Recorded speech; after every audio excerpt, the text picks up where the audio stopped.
Media మిత్రులందరికీ నమస్కారం. ఈరోజు మర్డర్ కేసులో ముద్దాయి అయినటువంటి ఆకుల కిషోర్ని అరెస్ట్ చేయడం జరిగింది.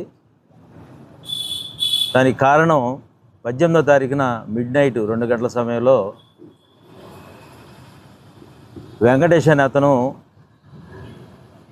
కిషోర్ వాళ్ళ అత్త ఇంట్లో అద్దెకుంటూ ఉంటాడు. అత్తకి కిషోర్కి చాలా రోజుల నుంచి ఆస్తి విషయం మీద గొడవ జరుగుతూ ఉన్నాయి.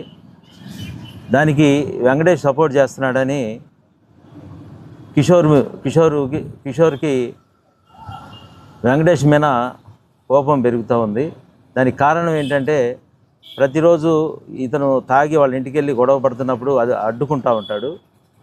అది మనసులో పెట్టుకుని అతనికి 2-3 సార్లు వార్నింగ్ ఇవ్వడం కూడా జరిగింది. 18వ తారీఖున మిడ్నైట్ 2 గంటల సమయంలో వెంకటేష్ రావటం చూసి ఆకుల కిషోర్ వెళ్ళి అతనితో గొడవ పడటం జరిగింది.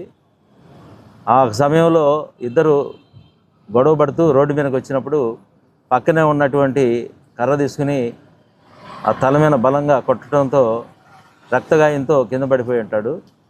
అతను హాస్పిటల్లో ట్రీట్మెంట్ పొందుతూ చనిపోవటం జరిగింది 20వ తారీఖున.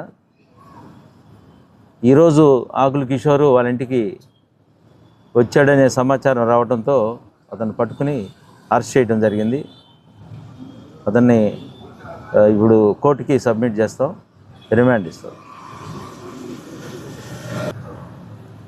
తర్వాత ఇతను ఆకుల కిషోరు గతంలో దాదాపుగా 8 కేసుల్లో దొంగతనాల కేసుల్లో ముద్దాయిగా ఉన్నాడు. అతని మీద సస్పెక్ట్ షీట్ కూడా ఒకటి కొత్తపేటలో ఓపెన్ చేయడం జరిగింది.